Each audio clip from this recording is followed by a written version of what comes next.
Millions of students will be heading back to school soon, and many still scrambling to catch up academically after about 2 years of remote learning due to COVID closures. Meantime, lawmakers, educators, and parents are still trying to sort out the damage. Capitol Hill correspondent Erik Rosales has that story for us. Erik.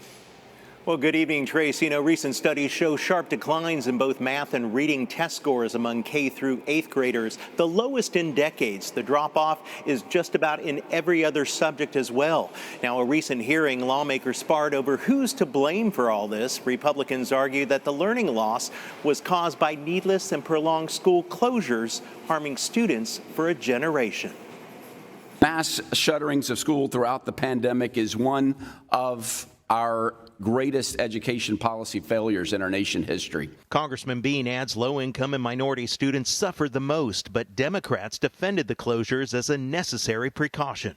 Yes, my colleagues and I are deeply concerned about mislearning, but I also urge us to keep in mind the lives lost as well as the lives saved by limiting exposure. The closures affected 97% of K-12 students, over 55 million in all. But test scores are just part of the story. Social problems are at an all-time high. Adolescent mental health issues spiked, hospitals visits spiked, and sadly, so did suicides. So who's to blame? Republicans point fingers at teachers' unions who influenced school closures, and striking teachers denied students the chance to learn.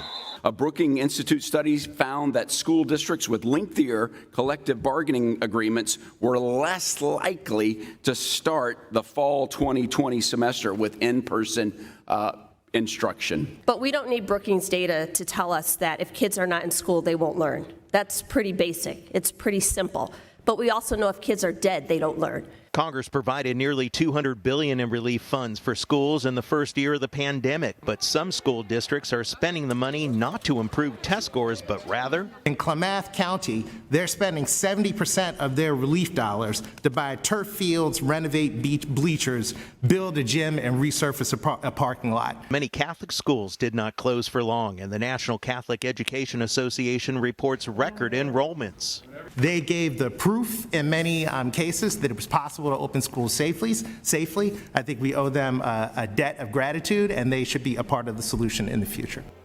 House Republicans touted their Parents' Bill of Rights as helping to turn the tide, but Democrats say it's the GOP who wants to make major cuts to schools and other federal programs. The Parents' Bill of Rights remains in the Senate graveyard and will likely not be brought to the floor for a vote anytime soon.